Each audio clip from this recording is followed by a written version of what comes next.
You're listening to the Optimize Your Life podcast with Dr. Sharon Grossman, episode number 11. Welcome to the Optimize Your Life podcast with me, Dr. Sharon Grossman. As a psychologist, success coach, and emotional intelligence expert, I've spent the past 2 decades optimizing the mindsets of my clients. And now, you too get to optimize not only your mind, but your entire life. Join me. I recently read that 40% of burnout is caused by inefficiency. And this makes sense if you think about how when you aren't efficient in your work, things start piling up. You feel overwhelmed, stressed out, and if this is chronic, it can lead to burnout. It goes without saying then that being efficient can give you a serious edge, not only from a mental health perspective, but from a getting things done perspective. In today's episode, I'm going to share 3 ways to increase your efficiency at work so you can get more done in less time. What to do when you're not in the mental state to work, and how effective breaks from work can be. I'm Dr. Sharon Grossman. I'm the author of the international best-selling book, The 7E Solution to Burnout. So the topic of burnout and its opposite, optimal work performance, are dear to my heart. It's my mission to help high achievers return the joy to their work. And that's why today we're going to talk about how you can get more done with less stress so you can prevent burnout from happening. Sound good, doesn't it? Let's start out by talking about 3 ways in which you can increase your work efficiency.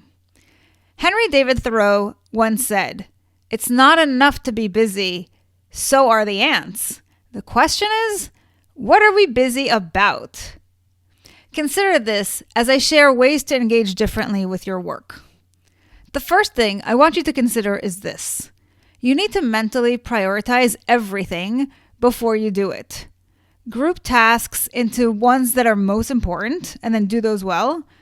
Second level tasks are going to be things that you can do when there aren't any primary tasks or if they themselves have deadlines approaching.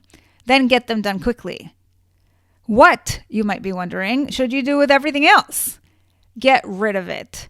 This includes tasks that you can outsource to a virtual assistant, to your kids, to a handyman, and things that aren't going to impact your business or life if you didn't do them. As J.R. Rim said, many people make the mistake of saving money by wasting time. Because money we can make more of, but time we never get back. Ask yourself, how can I buy more time? By outsourcing and delegating tasks out, you eliminate time wasters and can focus on the tasks that only you can do, plus the things you love doing. Interestingly, Stephen Covey said, "The key is not to prioritize what's on your schedule, but to schedule your priorities." This is a reminder that to increase your efficiency, you need to plan for things in advance. They won't happen on their own, and they won't happen by chance. Tip number 2 in increasing your work efficiency is to avoid time sucks and energy drains. This includes taking shortcuts that lead you to having to do something over again. So just get it right in the first time. Anything that requires a lot of maintenance, think like owning a boat. And relationships that don't serve you but take a lot out of you. And finally, tip number 3 here is to multitask the smart way. Multitasking is something that can actually cost you more time because it takes time for your brain to adjust when you switch back and forth between tasks like checking emails and writing a document. But there is a smart way to multitask, and that is for tasks that don't require a lot of mental focus. Tasks that are so automated, you can do them with little thought. For example, consider making calls during your commute to or from work, or reading while traveling on public transit or on a plane. Now, these are great tips when you're in work mode, but what should you do when you're not in the mental state to work? If you're lagging mentally, finding it hard to focus, you need a change of scenery and activity. Take a walk outside, listen to some music, hit the gym, because doing physical activity can reinvigorate you. Take a shower to refresh your body and mind. Do a short meditation to reboot. And if you can swing it, take a power nap. Speaking of finding ways to reboot, Is taking breaks from work effective? And if so, how can you best utilize them? Here's what I can tell you.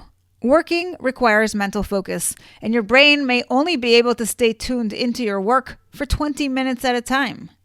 If you want to test this out, the next time you're at your desk, jot down what time you start working on your task. Anytime you shift to anything else, be it checking your email, a notification on Slack, a Facebook message, or text, jot down the time you are doing this. Then write what time you get back to your task. This will help you recognize how common distractions are and how quickly you get off track. That's not the worst of it though. What tends to happen is that you then go down a rabbit hole. So by the time you realize that you're so far gone and need to bring yourself back to your task, you're likely to have spent more time away from it than actually working on it. If nothing else, this exercise will keep you mindful of what you are doing, and it's a great reminder to stay present. From this place, you can make strategic decisions on what to spend your time on. If you see that you're constantly interrupted and are losing time and focus, this may entice you to create better boundaries about notifications or anything else that's disconnecting you from your work. So there you have it. 3 ways to increase your efficiency, which include prioritizing and planning in advance, avoiding time sucks and energy drains, and multitasking the smart way. When you're not in the mental state to work, focus on your body instead. Find ways to relax and shift your state, then come back to your work re-energized. And remember to take breaks. They can help you be more productive. Bottom line, time management is really about energy and attention management. The more aware you are of what you're doing and the more strategic you are about when to engage in different tasks, the more you'll get done and the less stress you'll feel. And that, my friends, is a great way to go if you don't want to burn out. If you found anything I said today helpful, please rate and review this episode, and don't forget to subscribe in your favorite podcast app. I'll see you next week. Thanks for listening to the Optimize Your Life podcast. If you loved what you heard, join my Tribe to Thrive. It's a free community where you'll receive daily tips and weekly trainings to optimize your life. Go to drsharongrossman.com to sign up. I'll see you on the inside.